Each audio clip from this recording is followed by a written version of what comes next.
Hello, and welcome to Sleepy Conspiracy Theories. In this video, we will explore the complete history of alien encounters and government cover-ups. From ancient sightings to modern whistleblowers, from secret documents to public disclosures, this journey is long, quiet, and filled with careful detail. This narration is intentionally slow, monotone, and repetitive. It is designed to help you relax, focus, or gently fall asleep. There will be no sudden sounds, no music, and no emotion. Only the calm and steady rhythm of information. Now please sit back, close your eyes if you like, and let the story begin. For centuries, humans have looked up at the night sky and wondered what lies beyond the stars. Long before the age of space exploration or modern technology, people from many different cultures reported seeing strange objects in the sky. These early accounts were often vague, filtered through religious belief, myth, or limited understanding of the natural world. But despite their lack of scientific language, the core theme remained the same. People saw something unusual above them, something that defied explanation.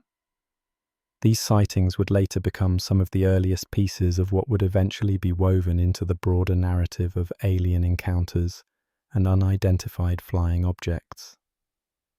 In ancient times, many civilizations left behind records of lights or flying vehicles that moved in ways that did not align with known natural phenomena. For example, in 329 BCE, Alexander the Great reportedly witnessed flying silver shields in the sky during a battle in India.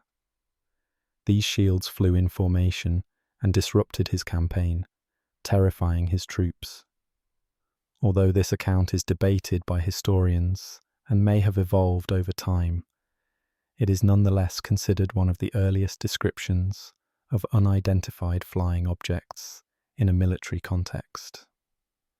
It is often brought up in discussions about whether alien contact has shaped human history more directly than we currently understand. The Roman author Julius Obsequens, who compiled a chronicle of strange events around the year 400 CE, described numerous incidents that would today be classified as unidentified aerial phenomena.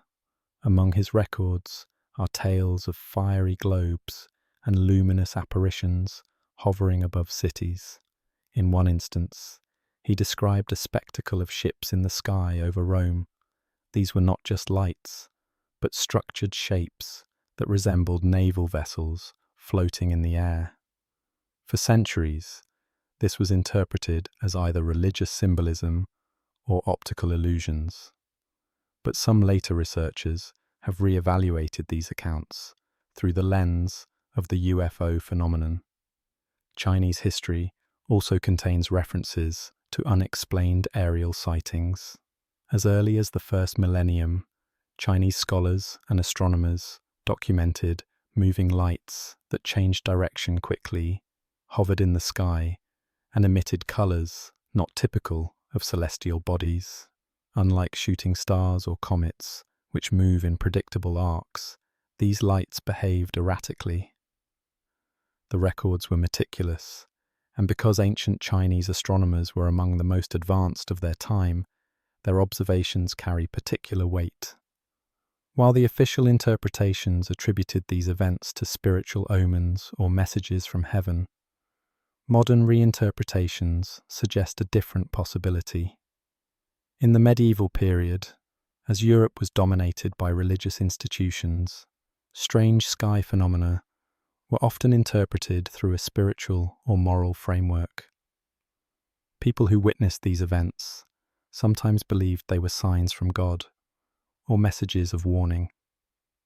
However, some illustrations from this era, such as the famous 1561 woodcut of the Nuremberg celestial event, show what appear to be structured craft engaging in a form of aerial battle. The woodcut depicts shapes such as spheres, cylinders, and rods, in a chaotic scene over the city. Eyewitnesses at the time described a terrifying event that lasted over an hour. The woodcut also includes a depiction of a large spear-like object crashing to the ground. Though this was framed as a divine sign, it has also been cited in UFO literature as evidence of early aerial activity that mirrors modern sightings. The 1608 sightings in southern France, particularly in the towns of Nice and Marseille, also deserve mention. Reports describe a series of flying objects, some of which landed briefly before ascending again into the clouds. The objects were described as glowing, making no sound, and changing shape.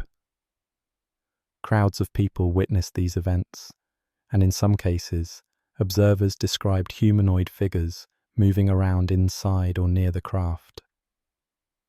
These descriptions bear striking similarity to modern alien encounter narratives, suggesting that the phenomenon may not be as new as commonly assumed. As the Enlightenment era brought greater scientific rigor, the interpretation of mysterious aerial sightings began to shift. Some scientists dismissed earlier reports as superstitions, while others sought natural explanations such as meteorological anomalies or rare atmospheric conditions. However, sightings continued to occur and were documented in increasingly technical language. By the 1800s, the term airship was often used to describe unidentified objects seen flying through the sky. These airships did not match the design of any known human craft at the time, and were described as maneuvering in ways that defied the limitations of contemporary aviation. One particularly notable series of sightings occurred in the United States in 1896 and 1897. Known as the Mystery Airship Wave, these sightings involved hundreds of reports from across the country. Witnesses described cigar-shaped craft with bright lights, sometimes piloted by humanoid figures speaking in strange languages. Newspapers of the time treated these stories with a mix of skepticism and fascination. Some speculated that the sightings were the work of eccentric inventors, while others believed the reports were hoaxes or misunderstandings. However, the consistency in descriptions across great distances remains difficult to explain. These early accounts of unidentified flying objects and strange aerial phenomena laid the foundation for what would become a global conversation about extraterrestrial life and government cover-ups. They occurred long before the modern UFO era that began in the mid-20th century, but they show that the questions we ask today are not new. Instead, they are part of a long-standing pattern of human curiosity and observation. Whether these early sightings were misidentified, natural events, or something truly extraordinary remains an open question. What is certain, however, is that people across history have seen things in the sky that they could not explain, and those experiences have been recorded, passed down, and reinterpreted in every generation. The story of the Roswell incident began in the summer of 1947, when a rancher named Mac Brazel discovered unusual debris on his property located near Roswell, New Mexico. What he found was unlike anything he had seen before. Scattered across a wide area were metallic fragments that were light yet extremely strong. Some pieces seemed to have a memory-like quality, returning to their original shape after being bent. Brazel reported his discovery to local authorities, and soon the military from the nearby Roswell Army Airfield became involved. On July 8, 1947, a press release issued by the base announced that a flying disc had been recovered. This statement caused an immediate sensation in the media and among the public. However, Within just 24 hours, the military retracted the statement and claimed that the recovered material was from a weather balloon. This abrupt change in the official narrative fueled speculation and confusion. The public was left wondering why the military would make such a bold statement, only to reverse it so quickly. Many began to suspect that something more significant had occurred, and that the government was covering up the true nature of the object. In the years that followed, the Roswell incident faded somewhat from public consciousness, becoming just one of many strange stories in American folklore. However, it resurfaced with renewed intensity in the late 1970s, when retired military personnel began to speak out. One key figure was Major Jesse Marcel, who had been involved in the original recovery operation. In interviews, Marcel expressed his belief that the material was not from this earth. He described handling pieces of metal that were impossibly light and strong, as well as symbols or markings that resembled hieroglyphics. These revelations sparked a new wave of interest in Roswell and helped to establish it as a central pillar in the lore of alien encounters and government secrecy. As public interest grew, researchers and authors began to investigate the incident more deeply. Books, documentaries, and television specials were produced, each presenting new theories and interpretations. Witnesses came forward with stories of alien bodies being recovered and taken to secret government facilities. Some described being threatened or silenced by military officials.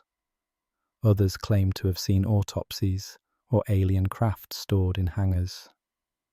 Although these accounts varied in detail, they shared common themes of secrecy, intimidation, and disbelief. The government consistently denied these allegations, insisting that the Roswell debris was part of Project Mogul, a top-secret initiative to monitor Soviet nuclear tests using high-altitude balloons. Despite official explanations, many remained unconvinced.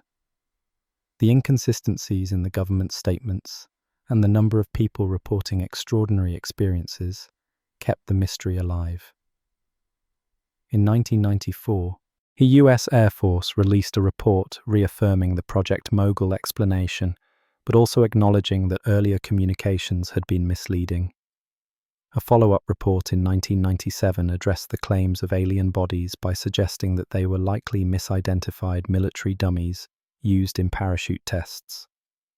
These reports were intended to close the book on Roswell, but for many, they only deepened suspicions. The detailed accounts provided by witnesses and the military's history of secrecy made it difficult to accept the official story at face value. The Roswell incident also had a profound impact on popular culture. It inspired countless books, movies, and television shows that explored themes of alien visitation and government cover-ups. The event helped to shape the modern image of extraterrestrials and UFOs, including the stereotypical grey alien with a large head and black eyes. It also contributed to a growing mistrust of government institutions, particularly regarding matters of national security and classified information. Over time, Roswell evolved from a single event into a symbol of a much larger phenomenon. It came to represent the idea that we are not alone in the universe, and that powerful forces might be hiding the truth from the public. Many researchers argue that the significance of Roswell lies not just in what may have happened, but in how it changed the way people think about unexplained phenomena. Before Roswell, sightings of strange objects in the sky were often dismissed or ridiculed. After Roswell, they began to be taken more seriously, both by the public and by elements within the government. The incident helped to create a framework for investigating and reporting UFO sightings, ultimately leading to official programs like Project Blue Book.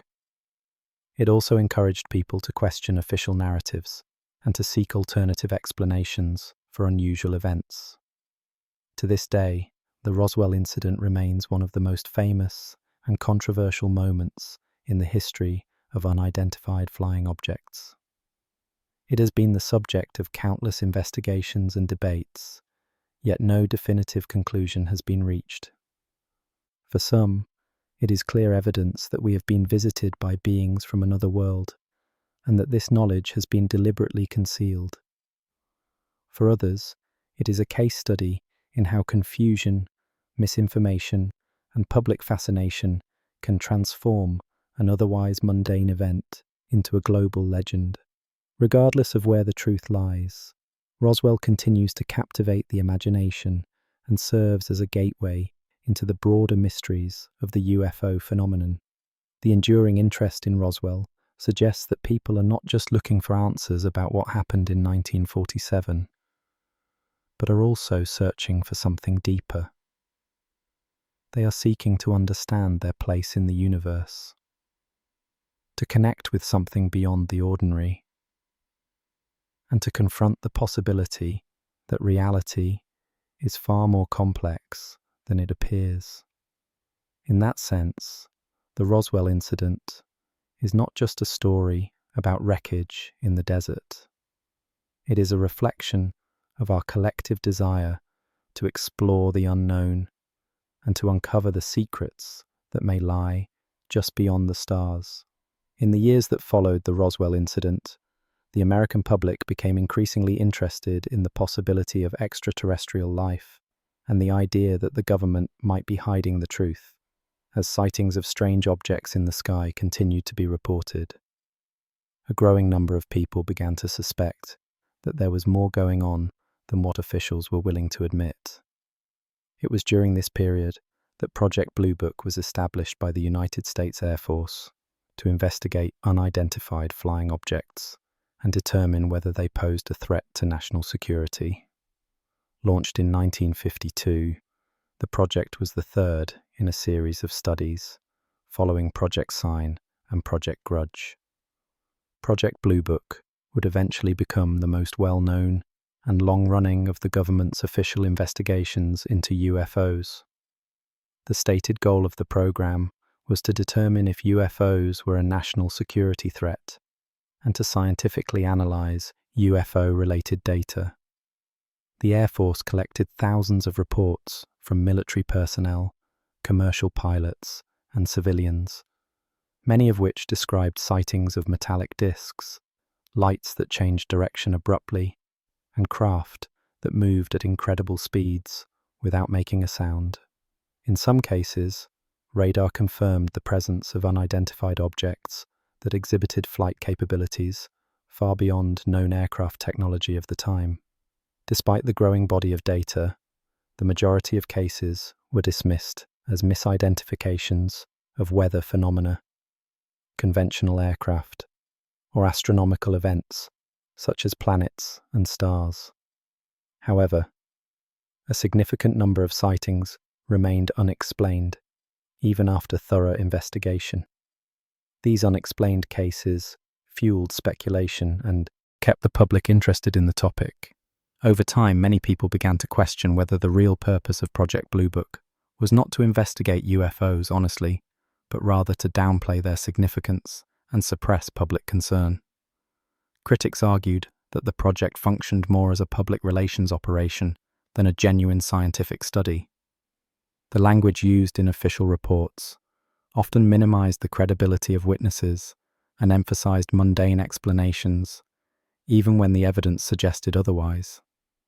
Some high-profile cases, such as the 1964 Lonnie Zamora incident in New Mexico, received attention from both the media and researchers.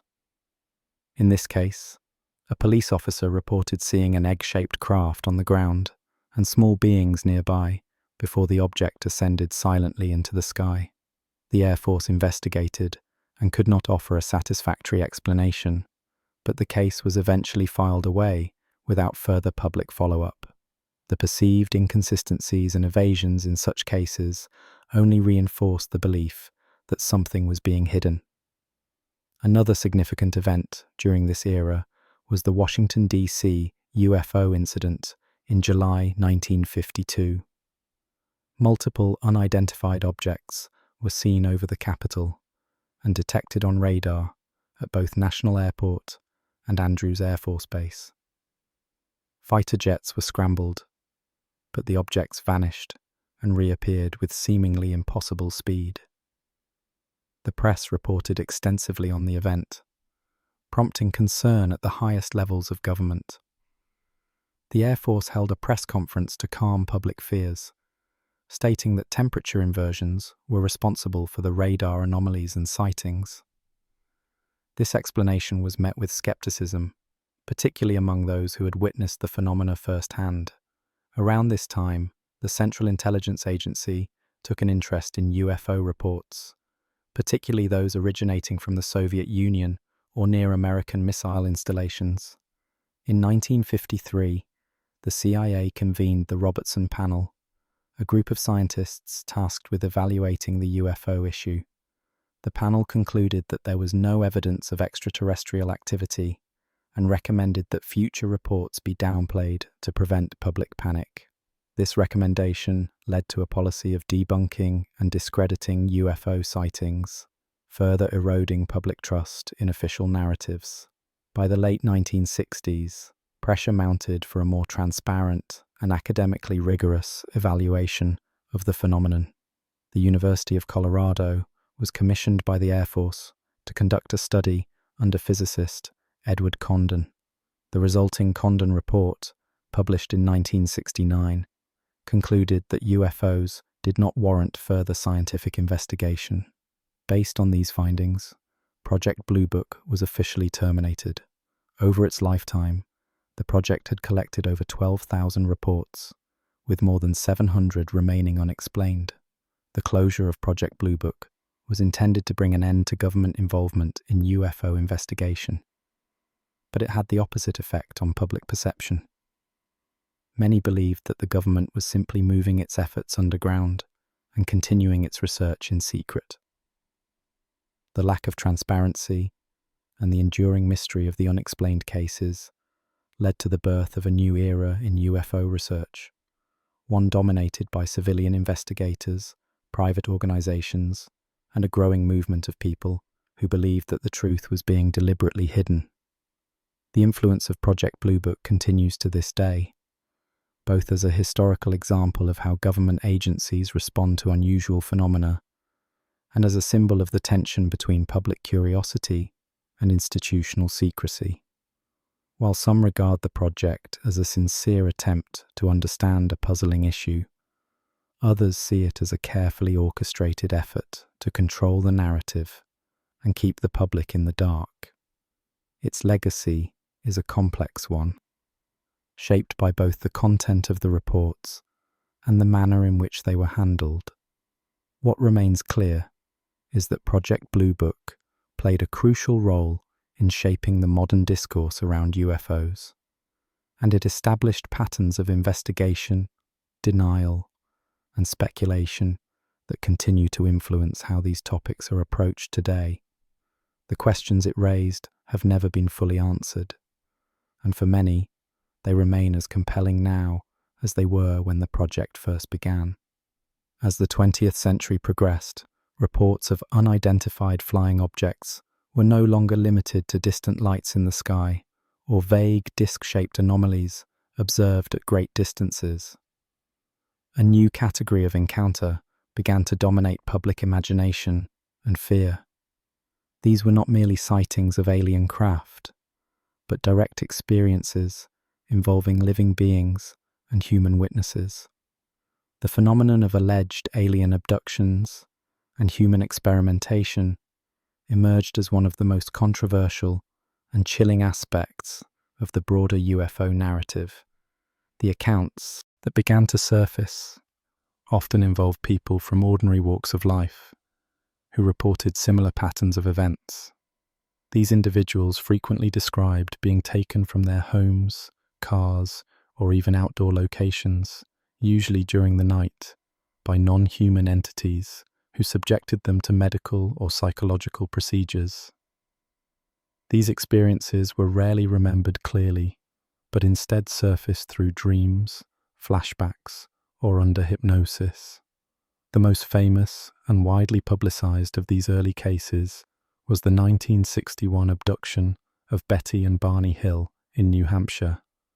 The couple claimed they encountered a bright light in the sky while driving and eventually found themselves unable to account for several hours of missing time. Under hypnosis, both individuals recounted being taken aboard a spacecraft by humanoid beings who performed physical examinations on them. Their story included descriptions of the aliens' appearance, behavior, and even a star map allegedly shown to Betty. The Hill case received extensive media attention and set a template for many similar reports in the years to follow. People across the globe began coming forward with their own experiences, describing beings that were often short, grey-skinned, with large black eyes and thin bodies. These so-called grey aliens became a standard image in the cultural representation of extraterrestrials. Witnesses commonly described being paralyzed during the encounters, unable to move or speak, as if a force was holding them down. Some described being floated out of their homes or through walls and ceilings into waiting craft, where they were laid on tables and subjected to invasive procedures.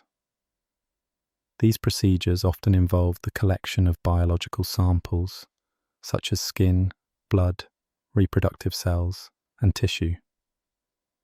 In some cases, individuals believed they had implants placed within their bodies. These implants were described as small metallic objects that were sometimes detected through X-rays or scans, though their exact nature has remained inconclusive in the few cases where they were recovered. Skeptics argue that many of these stories can be explained through sleep paralysis, psychological trauma, or the influence of popular media. They point to the fact that abduction reports often follow patterns seen in science fiction and horror films. However, believers counter that the consistency of the details across cultures, languages, and geographies points to a real phenomenon that transcends imagination. Some researchers suggest that the similarity of the accounts might reflect a genuine external reality, or perhaps a deeply buried archetype within the human psyche that manifests under specific conditions. In some cases, multiple people have reported experiencing an abduction event at the same time, offering corroborating testimonies that appear to support one another. These so-called multiple witness cases are particularly troubling for debunkers because they imply shared hallucination or coordinated false memory, both of which are difficult to justify in many situations. Abduction narratives also frequently include elements that suggest long-term monitoring or experimentation by the non-human entities. Some abductees report repeated experiences throughout their lives, sometimes beginning in childhood and continuing into adulthood. These experiences are often traumatic and disruptive, leading to anxiety, depression, and a sense of isolation. Yet others describe the encounters as spiritual or enlightening, interpreting them as messages from a higher intelligence or an opportunity to understand the universe more fully. The duality of fear and wonder permeates the abduction phenomenon and adds to its complexity. Some experiences have even claimed to be shown visions of environmental catastrophe, nuclear war, or human extinction, which they interpret as warnings or pleas from the aliens to change our behavior. Others report being told that their genetic material is being used to create hybrid beings that bridge the gap between humans and extraterrestrials. These hybrid programs are sometimes described as attempts to repair alien DNA or to create a new species capable of living in both human and alien worlds. While such claims are extraordinary and often unverifiable, they continue to appear in case after case with surprising uniformity. A number of researchers have devoted their careers to studying the phenomenon in depth, including psychiatrists, psychologists, and scientists. Some, like Harvard professor John Mack, approached the topic from a clinical perspective and concluded that the psychological impact on the experiences was real and profound, even if the literal events could not be verified. Mack's work helped to legitimize the discussion of alien abduction in academic circles, at least for a time, though he faced significant criticism and controversy for his view. Others have attempted to analyze alleged implants or document physical evidence, but the results have remained inconclusive or disputed. The alien abduction phenomenon occupies a strange place in the study of unidentified aerial phenomena. It blends elements of folklore, trauma, spiritual experience, and scientific curiosity into a narrative that resists easy classification. Whether these experiences are real in a physical sense or represent a form of psychological or symbolic reality remains an open question. What is clear is that for those who report them, the experiences are deeply meaningful, often life-altering, and impossible to forget. The stories continue to accumulate, and the mystery remains unsolved. As public interest in unidentified flying objects grew throughout the 20th century, so too did the number of individuals claiming insider knowledge about what governments around the world might be hiding. These individuals came to be known as whistleblowers, people who claimed to have seen classified documents, worked in secret installations, or been involved in operations that dealt directly with non-human technologies or beings. Their testimonies varied in detail and tone, but they shared a common thread of secrecy, concealment, and a growing belief that the public deserved to know the truth. Some of the earliest and most impactful whistleblower claims emerged in the 1980s and 1990s, a time when the Cold War was drawing to a close and public trust in institutions was steadily declining. Among the most famous of these individuals was Bob Lazar, who in 1989 appeared in a televised interview and claimed he had worked at a secret site near Area 51, known as S4. According to Lazar, he was employed to reverse engineer alien technology recovered by the United States government. He described 9 flying saucers stored at the facility, each with unique propulsion systems powered by a substance he referred to as Element 115. Lazar's story was quickly picked up by UFO researchers and the media, and while many criticized the lack of verifiable credentials and inconsistencies in his account, others noted the technical specificity of his descriptions. Years later, the periodic table of elements was expanded to include a synthetic version of Element 115, which some interpreted as partial validation of Lazar's claims, although mainstream scientists dismiss any connection between the two. Regardless of its factual accuracy, his story reignited debates about what might be stored at highly classified facilities and whether humanity had already encountered extraterrestrial technology. In the years following Lazar's revelations, more individuals began to come forward with claims of government knowledge and involvement in extraterrestrial matters. Some were military personnel who described encounters with unidentified craft during their service. Others were contractors or former employees of intelligence agencies who claimed to have seen evidence of recovered vehicles or biological entities. Their stories often included references to secret retrieval teams, underground bases, and classified programs hidden under the guise of aerospace development. While many of these accounts lacked hard evidence, they were compelling in their detail and consistency. For those who believed, the testimonies of these whistleblowers confirmed long-held suspicions that governments were withholding life-changing information about the nature of reality and the presence of otherworldly intelligence. In addition to spoken testimonies, the question of leaked documents has played a central role in the unfolding narrative. Some of the most controversial documents in UFO lore are the so-called Majestic 12 papers. These documents first surfaced in the 1980s and were allegedly classified memos from a secret government group formed in the aftermath of the Roswell crash. According to the documents, Majestic 12 was composed of high-ranking military and scientific officials tasked with managing all aspects of alien contact, including crash retrieval, analysis, and public information suppression. The documents describe secret agreements, retrieval of alien craft and bodies, and even the manipulation of public belief through media control. The US government has consistently denied the authenticity of the Majestic 12 documents, and some researchers have found inconsistencies that suggest they may be forgeries. However, others argue that their content aligns closely with whistleblower testimonies and other independent sources, making them worthy of serious consideration. The debate continues over whether these documents represent genuine leaks or a complex disinformation campaign meant to confuse and mislead the public.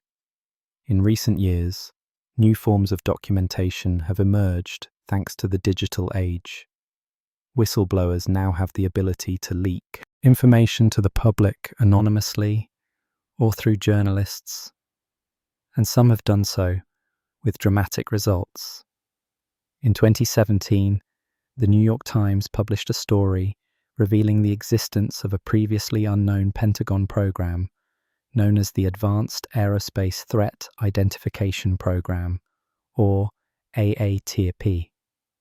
This program had received millions of dollars in funding to study unidentified aerial phenomena, and its revelations included declassified military videos showing objects performing maneuvers far beyond current aviation technology.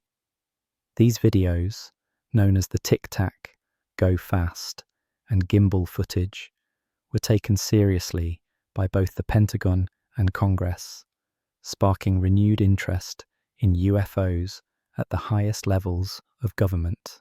Following this, a number of former military officials began speaking out about their experiences, including retired Navy pilots who had encountered unidentified craft during training missions.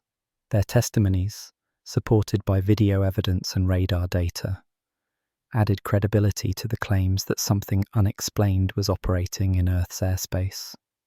In 2023, a former intelligence officer named David Grush testified before Congress that the US government possessed non-human craft and had recovered biological material of non-human origin. He claimed to have knowledge of covert programs operating outside the oversight of elected officials, and that efforts to retrieve alien technology had been ongoing for decades. His statements, given under oath, reignited the discussion around whistleblowers and what they might know. While Grush did not present physical evidence to the public, his credibility as a former government employee lent weight to his claims and raised serious questions about accountability and transparency in the management of extraordinary technology. The role of whistleblowers and leaked documents continues to be one of the most intriguing aspects of the UFO phenomenon. These sources, while often unverifiable, serve as a counter-narrative to official statements and offer a glimpse into a possible hidden world operating parallel to the one seen by the public. Whether these accounts represent truth, disinformation, or something in between remains unclear. But their persistence over decades suggests that the topic is unlikely to fade from public consciousness. For many, the courage of these individuals to speak out in the face of ridicule and professional risk is itself a sign that something profound may lie beneath the surface. The role of the media in shaping alien narratives is both profound and complex, reaching deep into public consciousness and influencing how generations perceive the idea of extraterrestrial life and unidentified aerial phenomena. From the earliest days of radio broadcasts to the current era of streaming platforms and viral social media clips, the representation of UFOs and aliens has evolved into a rich tapestry of speculation, imagination, disinformation, and occasional revelation. One of the earliest and most famous instances of media influence occurred in 1938, when Orson Welles broadcast a dramatized version of The War of the Worlds on American radio. Though it was presented as a fictional story, the realistic format led many listeners to believe that an actual alien invasion was underway, resulting in widespread panic and confusion. This event demonstrated the power of the media to blur the lines between fact and fiction, and set the stage for how extraterrestrial stories would be consumed by the public in the decades to come. During the post-World War II period, as sightings of flying saucers began to increase across the United States, newspapers and television programs seized on the topic with both curiosity and sensationalism.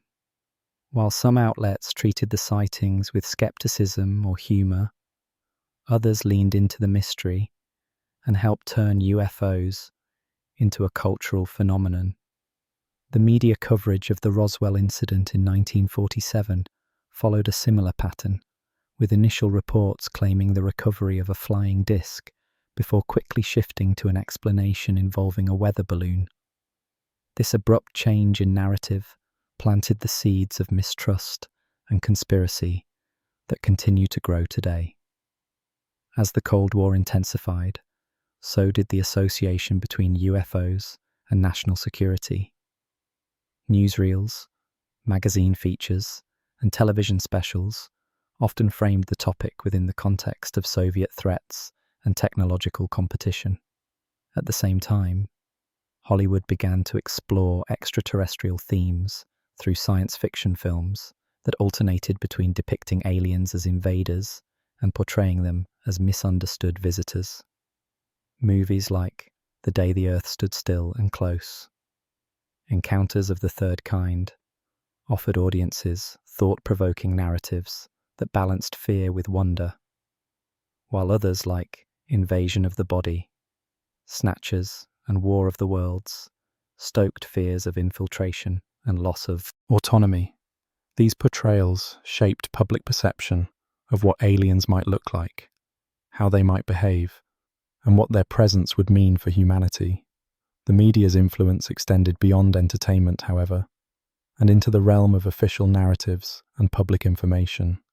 In many cases, journalists relied on statements from military officials or government agencies when reporting on UFO sightings. This meant that the framing of the stories was often shaped by the very institutions suspected of hiding the truth. When the government denied a sighting or offered a mundane explanation, the media would usually repeat that account uncritically, reinforcing the narrative that nothing unusual had occurred. However, as investigative journalism grew in prominence, some reporters began to challenge these official explanations and dig deeper into the stories behind the sightings. In the 1970s and 1980s, television documentaries and books began to emerge that treated the UFO phenomenon with a more serious tone. Shows like In Search Of, and books by authors such as Jacques Vallée and John Keel offered alternative perspectives that questioned the prevailing assumptions. These works explored connections between UFO sightings, ancient myths, paranormal events, and psychological phenomena, expanding the conversation beyond simple notions of alien visitors. The media landscape began to include not only traditional outlets, but also independent researchers and alternative publications, each contributing to the growing mythology surrounding extraterrestrial life. With the rise of cable television in the 1990s, networks like the History Channel, Discovery Channel, and Sci-Fi introduced entire series dedicated to exploring alien encounters, secret government programs, and ancient astronaut theories. Programs like Unsolved Mysteries and Ancient Aliens brought the subject into millions of homes, blending documented cases with speculation in a format that was both informative and entertaining. These shows often relied on dramatic narration, eerie music, and reenactments to keep viewers engaged, creating an emotional connection that made the stories more memorable and persuasive. While critics argued that these programs often lacked scientific rigor and promoted pseudoscience, they undeniably succeeded in keeping the topic alive in the public imagination. The arrival of the internet and social media ushered in a new era of information dissemination, where control over the narrative became more decentralized. Video clips of UFOs could be uploaded and shared instantly, and amateur analysts could examine footage frame by frame. Online forums, podcasts, and YouTube channels allowed for in-depth discussions that bypassed traditional gatekeepers.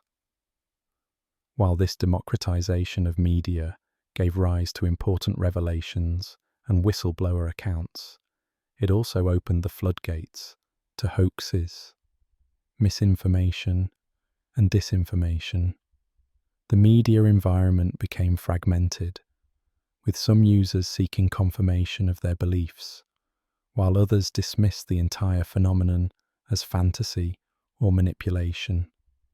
Viral content could spread quickly, reaching millions before being debunked or confirmed.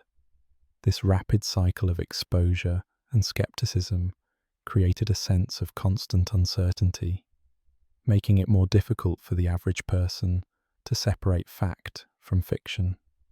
At the same time, traditional media began to take the subject more seriously once again, especially after the release of declassified military footage and the formation of government task forces to study unidentified aerial phenomena.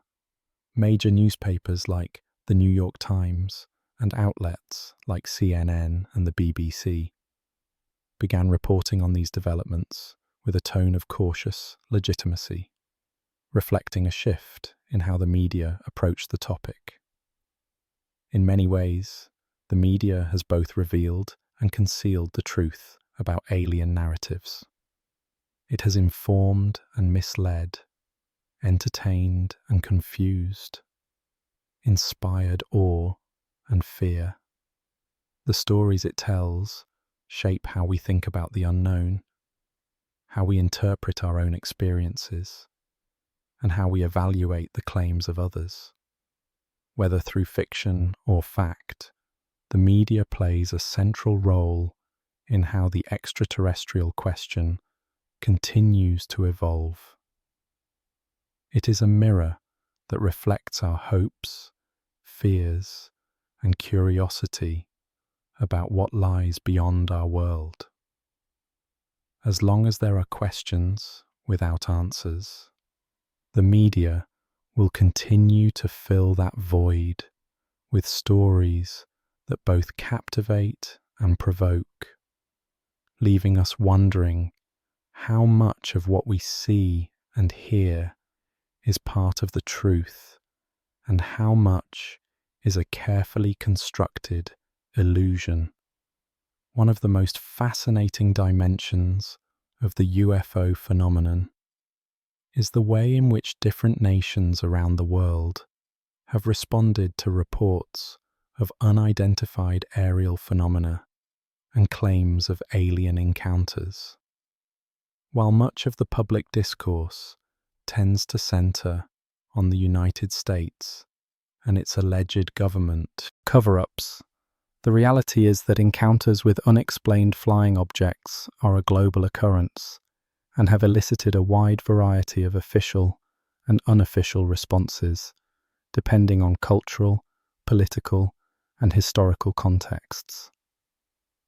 In South America, particularly in countries like Brazil, Argentina, and Chile, governments have at times taken an open stance toward UFO reports.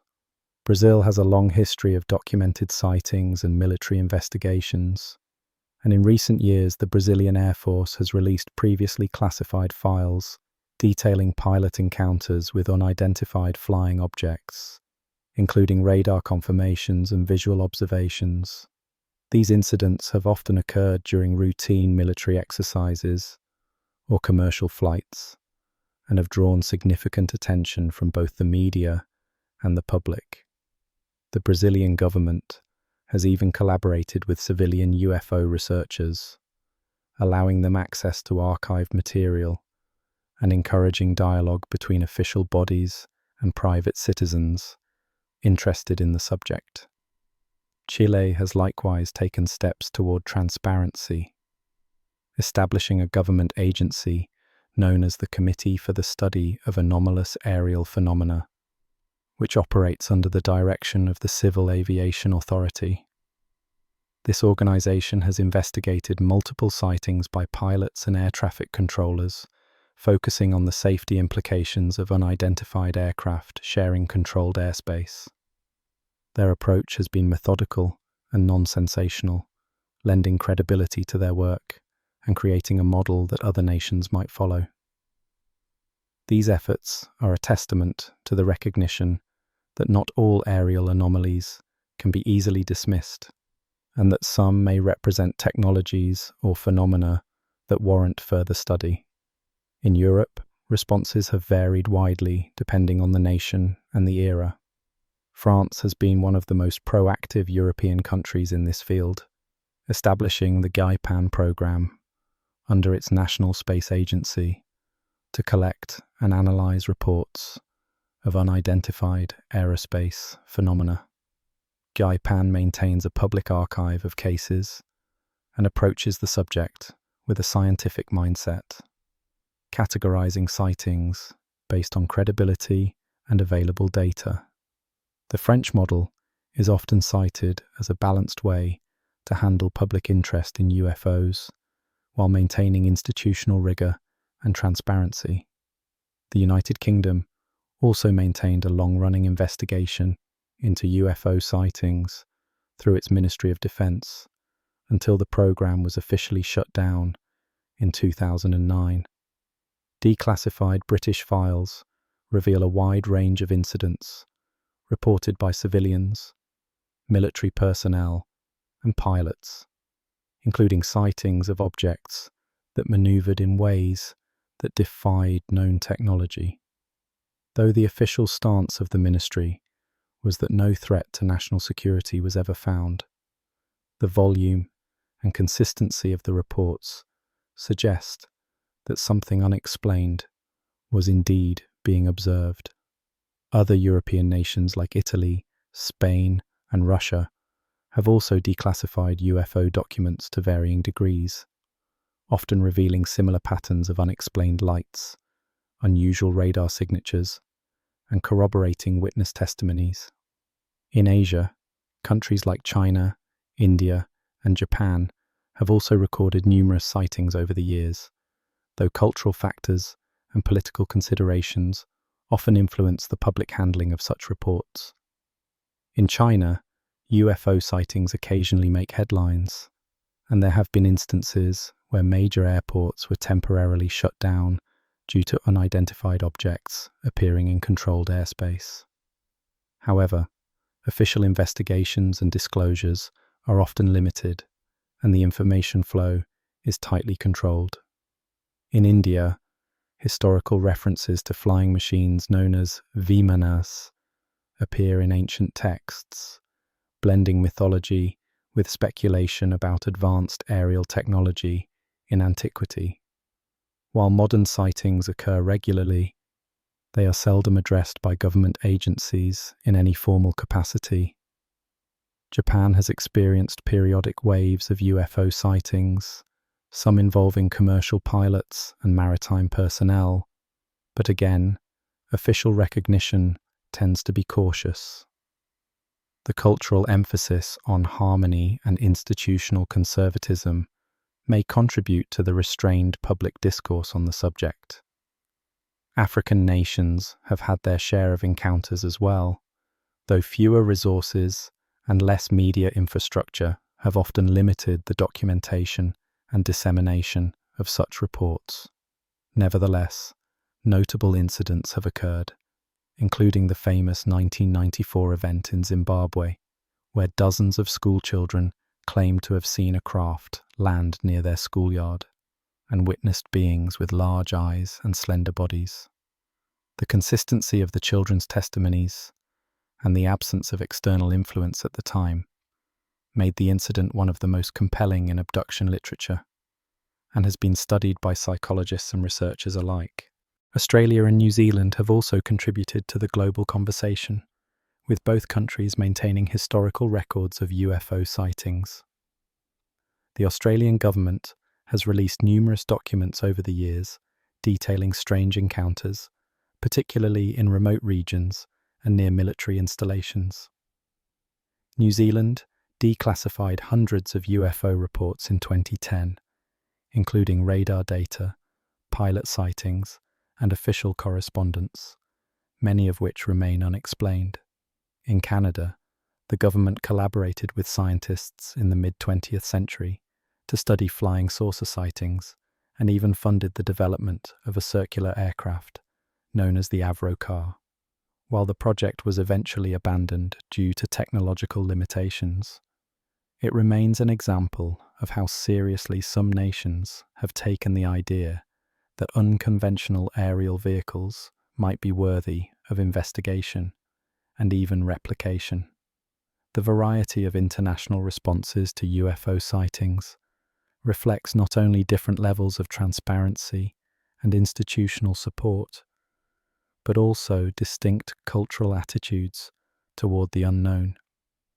Some countries emphasize scientific investigation and public accessibility, while others prioritize secrecy, control, or quiet dismissal.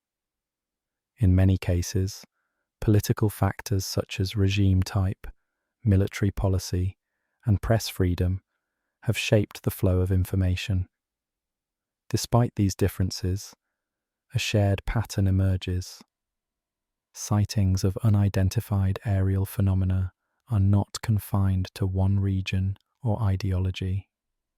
They occur across borders, languages, and belief systems, suggesting that whatever the source of these phenomena may be, it is global in scope and likely not constrained by human boundaries or expectations. The international nature of these encounters invites a broader dialogue about cooperation, research, and openness. If the UFO phenomenon represents a real and persistent element of our shared reality, then understanding it may require a collective effort that transcends national interests and embraces the curiosity that unites us all beneath the stars. The question of whether life exists beyond Earth has long captivated scientists, philosophers, and dreamers alike, and the scientific community has spent decades searching for answers, using both direct and indirect methods, in an attempt to understand whether we are truly alone in the universe.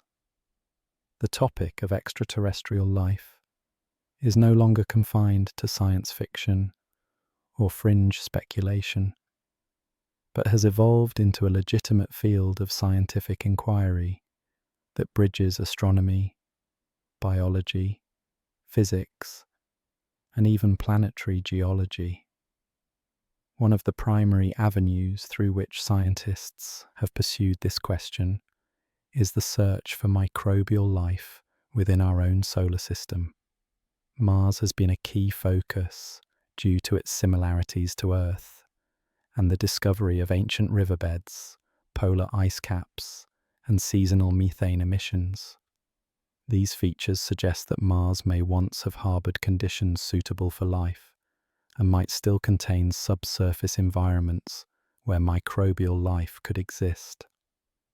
Robotic missions like the Mars rovers, Spirit, Opportunity, Curiosity, and Perseverance have examined the Martian surface for signs of organic molecules, chemical energy sources, and other biosignatures that would indicate life either past or present. While no definitive proof has been found, the continued exploration of Mars remains a high priority for agencies like NASA and the European Space Agency. Beyond Mars, moons such as Europa, Enceladus, and Titan have drawn increasing attention due to the discovery of subsurface oceans beneath their icy crusts. Europa, a moon of Jupiter, is believed to have a vast ocean of liquid water in contact with a rocky mantle, a combination that could support hydrothermal activity and potentially life. Similarly, Saturn's moon Enceladus has shown evidence of water-rich plumes venting into space, hinting at a subsurface ocean with possible geothermal heating. These environments, though harsh, resemble deep-sea hydrothermal vents on Earth, which are teeming with microbial life independent of sunlight. Titan, with its lakes of methane and ethane, presents a more exotic scenario in which life might develop using a completely different chemistry than what we find on Earth. These possibilities challenge our understanding of biology and push scientists to rethink the fundamental requirements for life.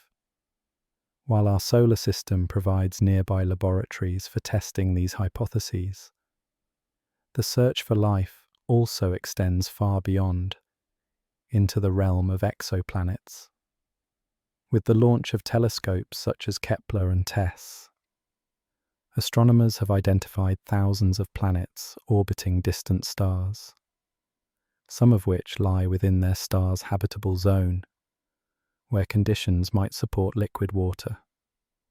These discoveries have revolutionized our understanding of planetary systems and have shown that potentially habitable planets are more common than once believed. Future missions such as the James Webb Space Telescope aim to analyze the atmospheres of these exoplanets for signs of life, such as the presence of oxygen, methane, or other gases that on Earth are associated with biological activity. These techniques, known as remote biosignature detection, represent the next frontier in our search for extraterrestrial life, and may one day allow us to identify worlds where life exists from light years away. However, the scientific search for alien life is not limited to looking for microbes or atmospheric gases. Some researchers consider the possibility of intelligent life and have directed efforts to detect artificial signals from other civilizations. The search for extraterrestrial intelligence, or SETI, uses radio telescopes to scan the sky for signals that might be evidence of advanced technology. Projects like Breakthrough Listen are exploring vast portions of the radio spectrum in hopes of finding a transmission that stands out against the background of natural cosmic noise. While no confirmed signal has yet been found, the vastness of space means that our efforts have only just begun, and each new generation of instruments allows us to look deeper and more clearly into the cosmos.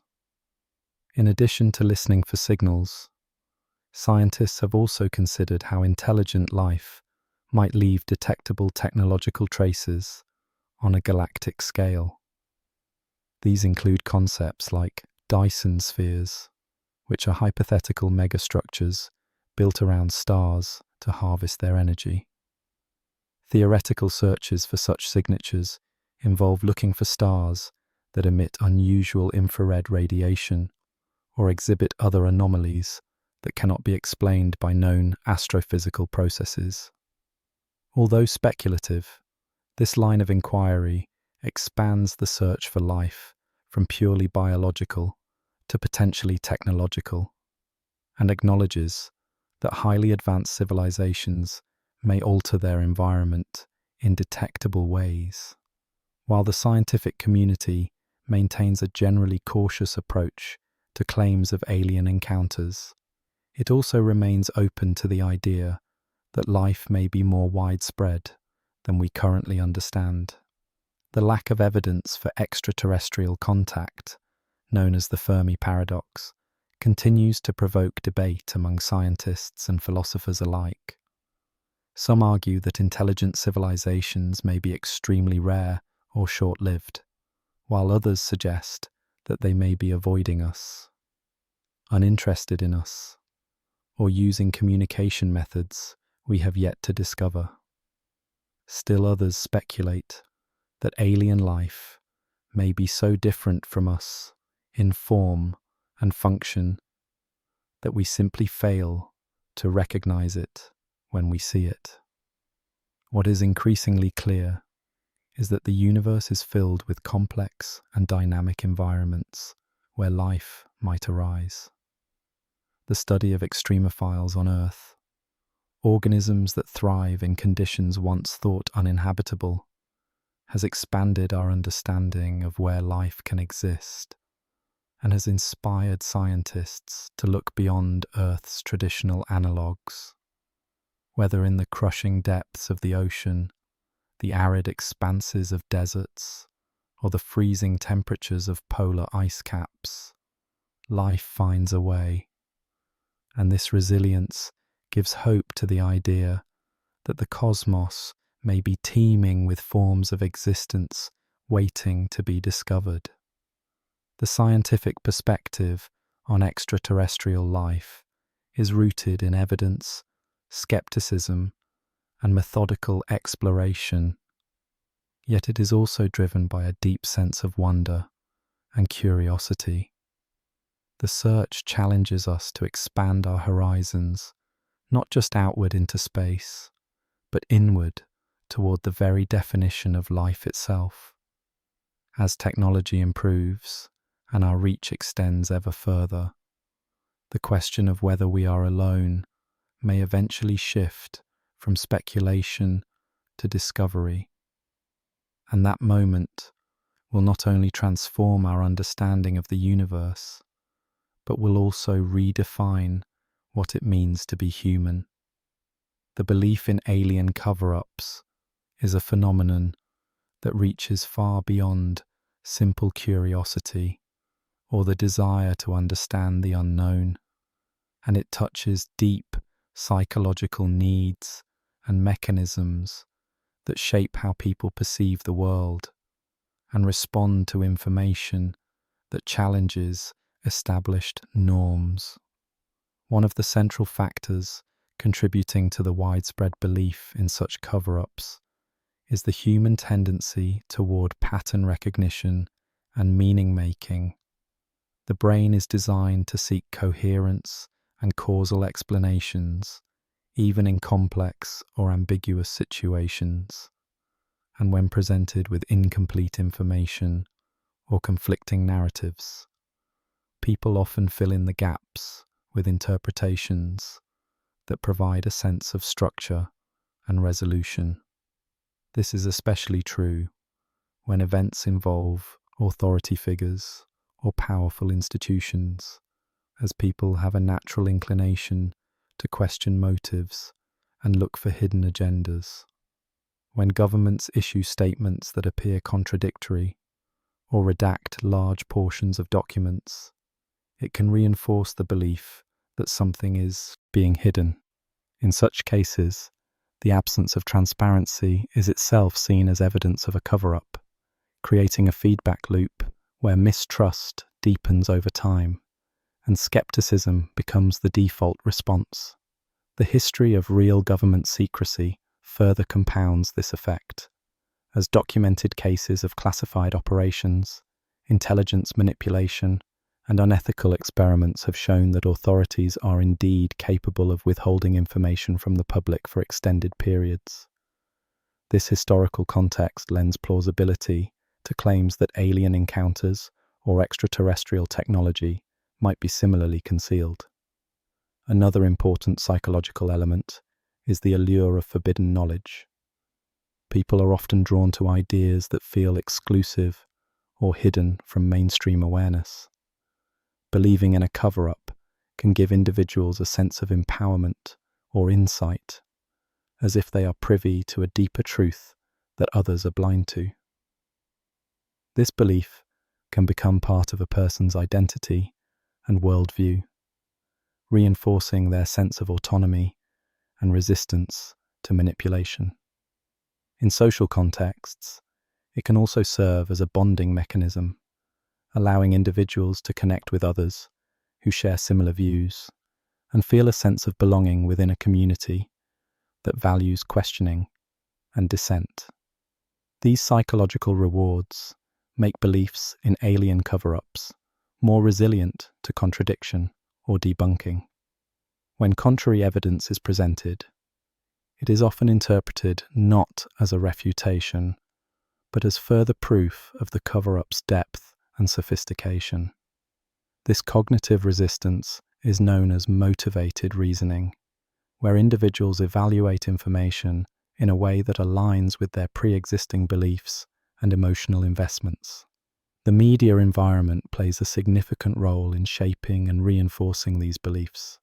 With the proliferation of documentaries, podcasts, books, and online communities dedicated to UFOs and alien contact, it has become easier than ever for individuals to immerse themselves in a narrative that supports the idea of secrecy and deception. The constant availability of new claims, testimonies, and leaked documents creates a sense of ongoing discovery, even if the claims are unverified or conflicting. This flood of information can overwhelm critical thinking and create an illusion of consensus where none actually exists. Repetition of certain themes or motifs, such as crashed saucers, government retrieval teams, or men in black, helps to solidify a mental framework that feels familiar and credible, even in the absence of direct evidence. This phenomenon is amplified by algorithms on social media and video platforms, which tend to recommend similar content, creating echo chambers where alternative views are rarely encountered. Cultural factors also influence the way alien cover-up beliefs are formed and maintained. In societies where trust in institutions is low, or where historical trauma has led to suspicion of authority, narratives of secrecy and manipulation find more fertile ground. Conversely, in cultures with strong respect for hierarchy and tradition, such beliefs may be less widespread or expressed in more symbolic forms. The specific shape of the alien cover-up narrative can also be coloured by local folklore, religious ideas, and historical context, blending modern science fiction with older mythologies about gods, demons, or celestial visitors. In this way, the belief in alien cover-ups is not a standalone phenomenon, but part of a broader tapestry of how societies cope with uncertainty, power imbalance, and the limits of knowledge. From a psychological standpoint, these beliefs can also serve important emotional functions. They offer a way to externalize fears and anxieties about technology, the unknown, or the fragility of human civilization. By positing a hidden force that controls or monitors humanity, people can express their sense of vulnerability and lack of control in an increasingly complex world. At the same time, the idea that there are advanced beings or technologies beyond our current understanding can be deeply hopeful, suggesting that humanity is not alone and that there may be higher intelligence watching over or guiding us. This dual nature of fear and fascination mirrors the complexity of human emotions and speaks to the deeper existential questions that lie at the heart of the UFO phenomenon. Belief in alien cover-ups also interacts with personality traits and cognitive styles. Studies have shown that individuals who are more open to new experiences, more curious, or more willing to entertain unconventional ideas are more likely to believe in conspiracy theories or paranormal phenomena. At the same time, people who experience feelings of powerlessness, social isolation, or marginalization may be drawn to these narratives as a way of making sense of their experiences and reclaiming a sense of agency. While these patterns do not apply to every individual, they highlight the psychological dimensions of belief that go beyond the factual content of the claims themselves. Ultimately, the belief in alien cover-ups is not just about flying saucers or secret bases, but about how people understand authority, truth, and their place in the universe. It reflects a deep-seated tension between the desire for certainty and the reality of mystery, between skepticism of institutions and the hope that something greater exists beyond the visible world. Whether or not such cover-ups exist in the literal sense, the psychological need to believe in them reveals much about the human mind and its quest for meaning in an uncertain world. In recent years, the conversation surrounding unidentified aerial phenomena has shifted from the realm of fringe speculation into the domain of mainstream public discourse and government acknowledgement. This change has not occurred by chance, but is the result of persistent efforts by individuals within the military, scientific communities, and independent researchers who have pushed for greater transparency and accountability from institutions that have historically dismissed or ignored reports of unexplained aerial encounters. One of the most pivotal moments in this movement came in December of 2017, when major media outlets, such as the New York Times, published an article revealing the existence of a previously unknown Pentagon program called the Advanced Aerospace Threat Identification Program.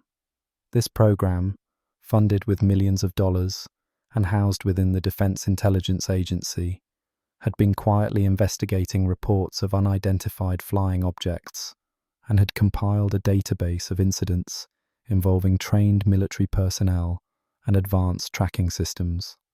The report was groundbreaking, not only for its content, but also because it included video footage captured by US Navy fighter pilots showing objects performing maneuvers that defied the known laws of physics and aerodynamics.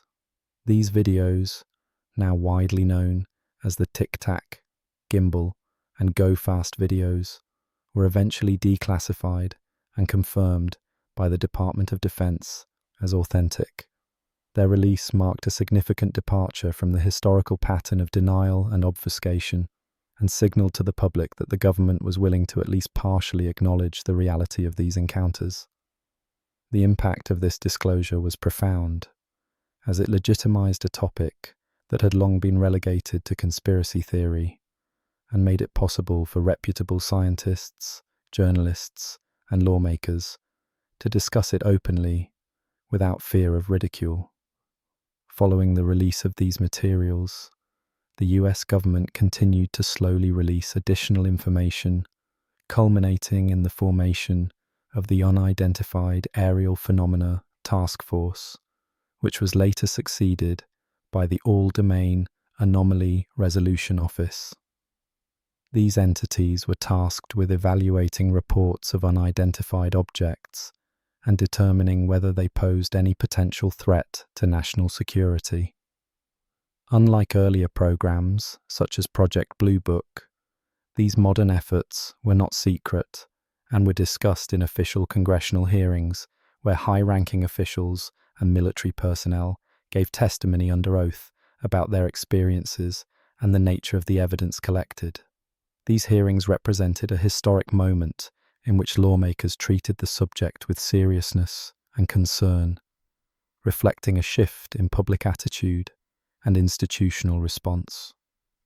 In June 2021, the Office of the Director of National Intelligence released a long-anticipated report summarizing the findings of the Unidentified Aerial Phenomena Task Force. The report analysed 144 incidents occurring between 2004 and 2021 and concluded that in the vast majority of cases, the phenomena remained unexplained. The report explicitly stated that these objects demonstrated flight characteristics that required further scientific investigation and could not be easily attributed to known technology or natural phenomena, although the report did not confirm the existence of extraterrestrial life. It did not rule it out and emphasized the need for continued study and data collection. This cautious but open approach encouraged additional whistleblowers to come forward, including former intelligence officials who claimed that classified programs dealing with recovered non-human technology existed within the shadowy edges of the defense establishment. One such individual, David Grush, testified before Congress in 2023 and stated that he had knowledge of secret retrieval and reverse engineering programs involving non-human craft and biological materials. While Grush did not provide physical evidence to the public, his credibility as a former intelligence community member lent weight to his testimony and sparked renewed interest in the possibility of hidden programs operating without oversight. His statements were part of a broader movement advocating for what has come to be known as disclosure, a process through which governments are urged to release all information they possess about unidentified aerial phenomena and potential extraterrestrial contact. This movement is supported by a growing coalition of former military officers, government insiders, scientists, and members of the public who believe that the truth should no longer be withheld. The modern disclosure movement is characterized by a strategic use of legal channels, media engagement, and collaboration with lawmakers. Organizations and individuals have filed Freedom of Information Act requests, lobbied for public hearings, and worked to create bipartisan support for legislation mandating the release of UFO-related documents. One notable example is the inclusion of language in the National Defense Authorization Act that requires intelligence agencies to provide records relating to unidentified anomalous phenomena. These efforts are beginning to produce tangible results, with agencies being compelled to review and release materials that were once buried in classified archives.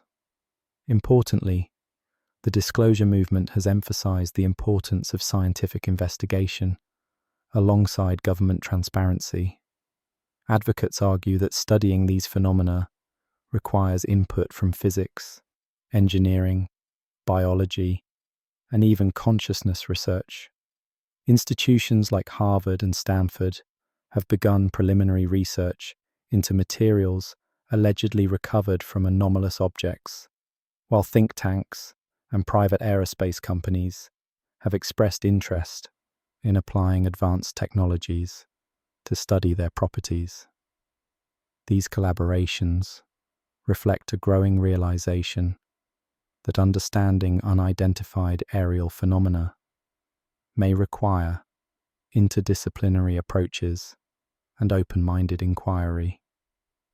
At the same time, concerns remain about the selective nature of the disclosures. Some critics argue that the government continues to release only carefully curated information while withholding the most sensitive or potentially disruptive data. Others warn that the release of incomplete or ambiguous material can fuel misinformation or public confusion. For this reason, many within the movement continue to push for full declassification and independent review of all available evidence. The modern disclosure movement represents a fundamental transformation in how the question of unidentified aerial phenomena is treated by institutions and society.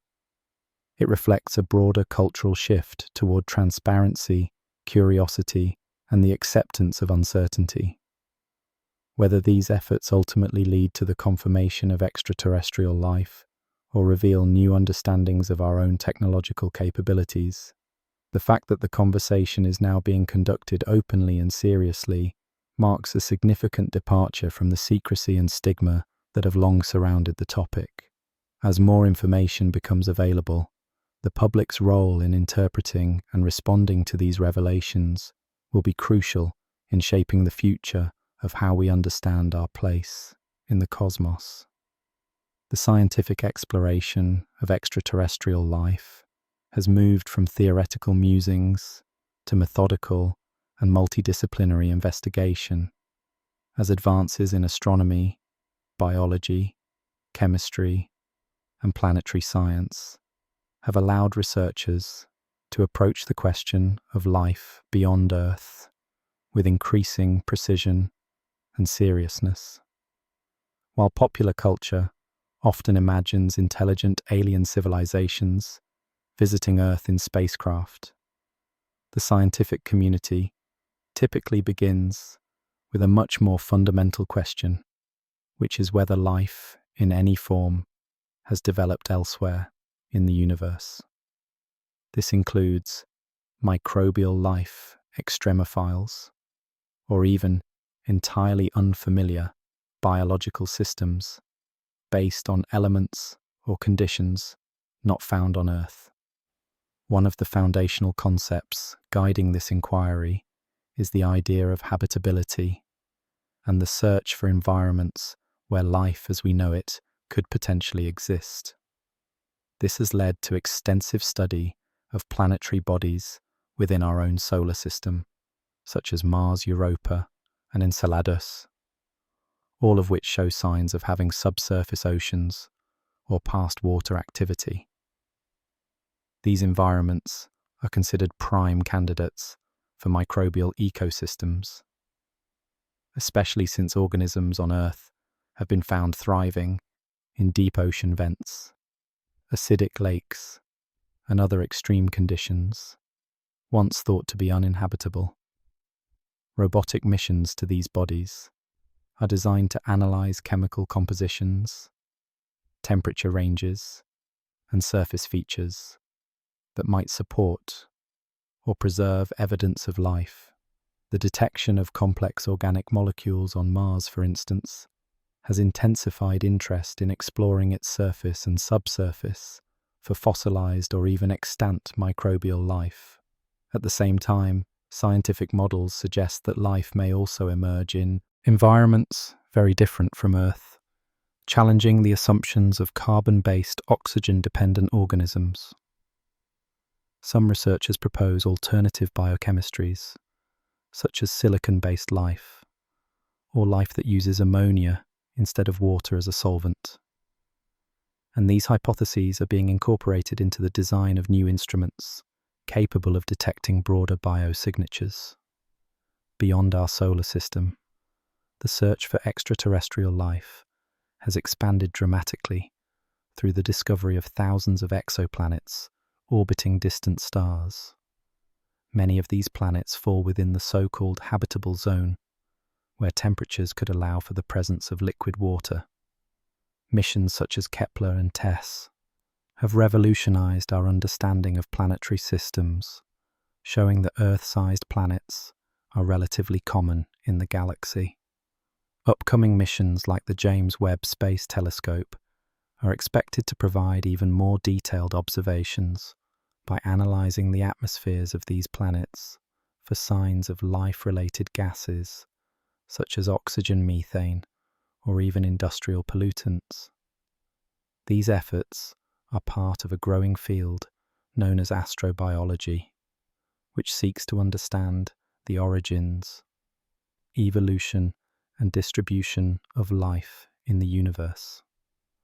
Astrobiologists study not only distant worlds, but also Earth's early history to learn how life first emerged and adapted, which could inform what we might expect to find elsewhere.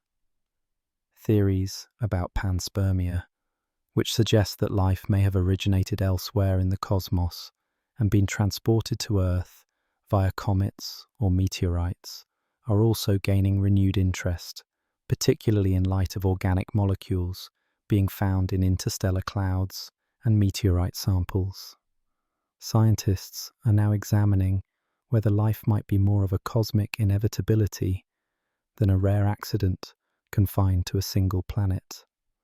Parallel to the search for microbial life is the question of intelligent extraterrestrial civilizations, which is addressed through efforts like the Search for Extraterrestrial Intelligence, or SETI.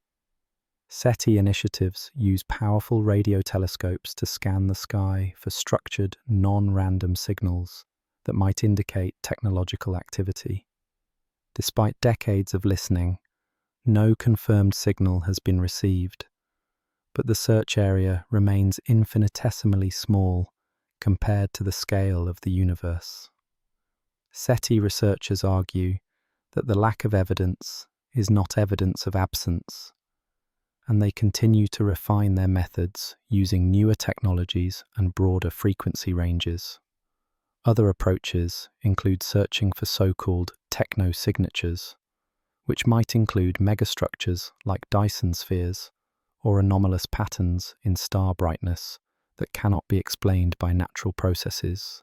These investigations are still in their infancy, but they represent a logical extension of the scientific method applied to the question of extraterrestrial intelligence.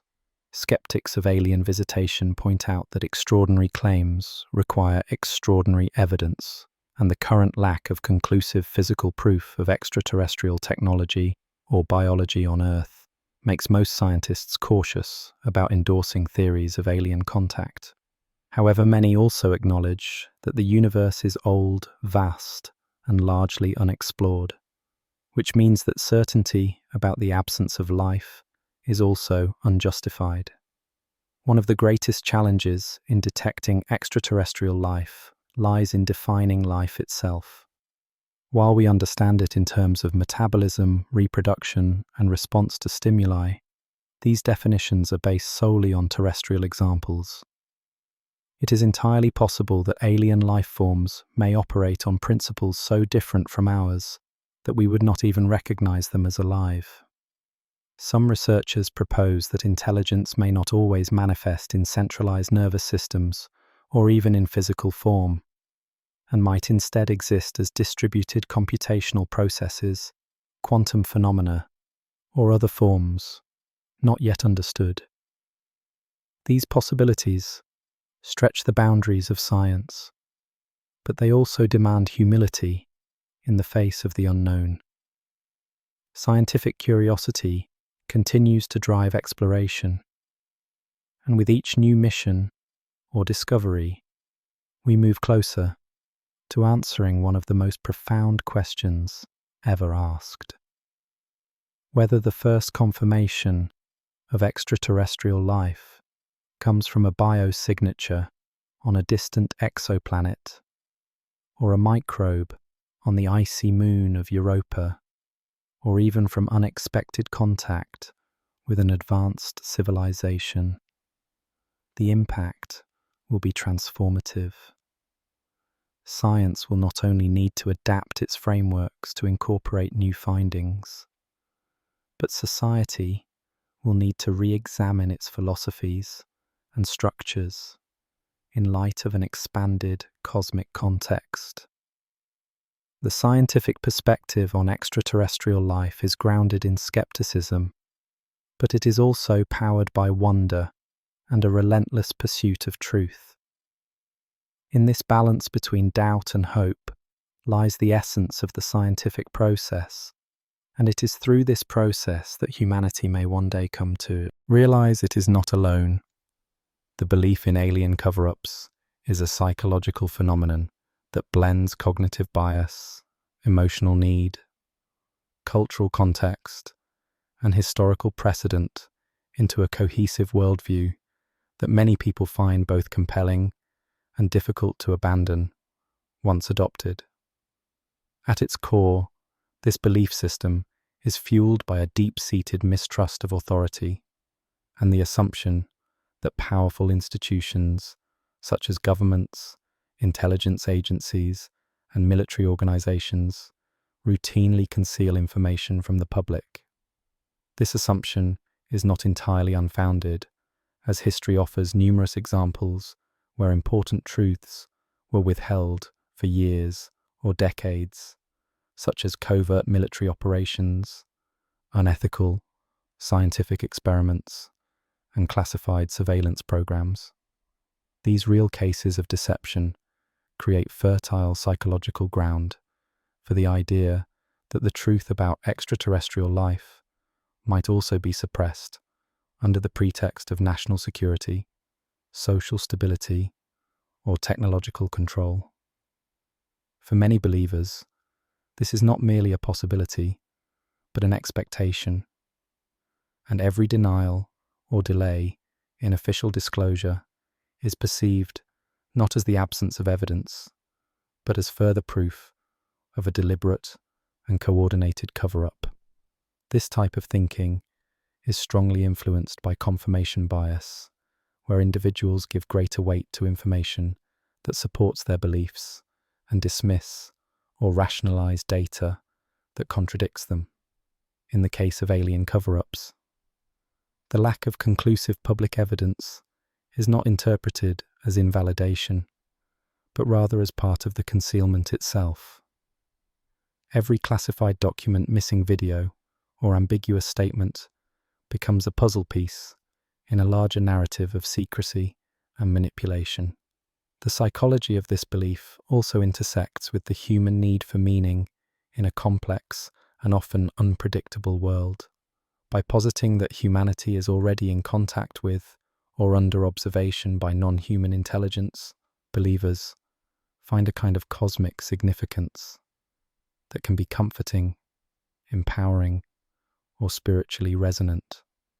The belief in cover-ups serves not just to explain anomalies, but also to elevate the believer into a position of special insight. They are no longer passive consumers of mainstream narratives, but active seekers of hidden truth, engaged in a quest to uncover what others cannot or will not see. This dynamic creates a powerful identity framework where skepticism of authority becomes a virtue and suspicion is a sign of intelligence or enlightenment. People who adopt this mindset may feel a deep bond with others who share their views, forming communities of belief that reinforce shared assumptions and reward loyalty to the cause. These social reinforcements make the belief more resilient and less susceptible to external correction. Another important psychological element is pattern recognition. Human brains are wired to detect patterns as a survival mechanism, and this tendency can lead people to perceive connections where none objectively exist. When confronted with a wide array of data, such as declassified documents, pilot sightings, military, whistleblower claims, and pop culture references, believers often construct elaborate narratives that link disparate events into a unified theory of alien presence and institutional suppression. Once such a narrative is constructed, it becomes psychologically satisfying and difficult to dislodge because it provides a comprehensive explanation for otherwise confusing or contradictory information. The brain prefers a coherent story over unresolved uncertainty, even if that story requires extraordinary assumptions. The alien cover-up belief also taps into apocalyptic and messianic themes, which have deep psychological and cultural roots. The idea that a great revelation or disclosure is imminent parallels religious ideas of salvation and enlightenment. For some, the eventual unveiling of alien truth is expected to bring about a transformation in human society, revealing hidden technologies, curing diseases, or uniting humanity under a shared cosmic identity. This eschatological hope gives the belief emotional weight and existential depth, transforming it from mere suspicion into a kind of secular faith. Cognitive dissonance also plays a significant role in maintaining belief in alien cover-ups. When new information emerges that contradicts the belief, the discomfort it causes is often resolved by reinterpreting the new data as disinformation or by questioning the motives of the source. This allows the belief to remain intact despite mounting contrary evidence. The psychological cost of abandoning the belief may be too high, especially if it has become central to a person's worldview, identity, or community ties. In such cases, changing one's mind would not just mean discarding a theory, but also renegotiating social relationships and rethinking the foundations of personal meaning. The internet and social media have amplified these dynamics by creating echo chambers where believers can access a constant stream of reinforcing content. Algorithms that prioritize engagement tend to promote more extreme or sensational claims, which further polarizes beliefs and hardens the psychological walls around them. In such environments, nuanced discussion becomes difficult, and the belief in cover-ups becomes increasingly immune to external challenge. Yet it is important to note that belief in alien cover-ups does not automatically equate to irrationality. Many adherents are intelligent, analytical, and highly informed about historical and technical details. Their skepticism is often rooted in a legitimate critique of institutional opacity, and their questions about unexplained phenomena are sometimes shared by scientists and officials alike. The psychological processes that support belief in cover-ups are not limited to fringe thinkers, but are part of broader cognitive mechanisms that affect everyone. What distinguishes the cover-up believer is not the presence of these mechanisms, but their particular focus and intensity. Ultimately, the psychology behind belief in alien cover-ups reveals more about the human mind than it does about extraterrestrial life. It shows how people seek certainty in uncertainty, coherence in complexity, and purpose in mystery. It highlights the role of narrative identity, community, and emotion in shaping what people consider to be true. Whether or not alien contact has occurred, the belief that it has, and that the truth is being hidden, will likely persist because it fulfills needs that are deeply embedded in the human psyche. Understanding these needs is essential, not only for engaging constructively with those who hold such beliefs, but also for reflecting on how each of us constructs reality from the limited and often ambiguous information available to us.